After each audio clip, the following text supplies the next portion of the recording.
თემქაზე თბილისის ინდუსტრიული კოლეჯის ყოფილ შენობაში სოციალურად დაუცველი დაახლოებით 60-მდე ოჯახი შეიჭრა. შენობა ცარიელი იყო, თუმცა მას დათვის პოლიციის წარმომადგენელი მეთვალყურეობდა.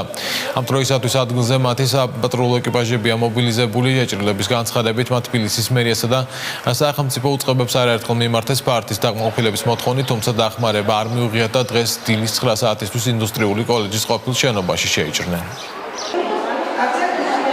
12 წელი უკვე ქირით ცხოვრობდა, თუ მერიას მივადექი, თუ ჯანდაცვას მივადექი, თუ ვითხოვეს ყველა მხრიდან დახმარება, არსაიდან ვითომ გპირდებიან, მაგრამ არაფერს არ გიკეთებენ. გადავწყვიტეთ, რომ მთავრობის შენობაში შევსულიყავით.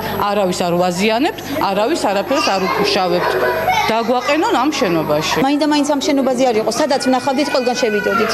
სადაც კი სახელმწიფოს ფართს ვნახავდით, შევიდოდით ყველგან. უბრალოდ ეს დიდი ფართია და მასა ვართ. ბევრი ხალხი ვართ გაჭირებული და ყველა ერთმანეთს ვდგავართ გვერდში. ინვალიდებიც არიან, უსინათლოები არიან, ბავშვთა სახლებში გაზრდილები არიან, ზოგი ეტლით მოსარგებლია და ვერ მოიყვანეს ფიზიკურად.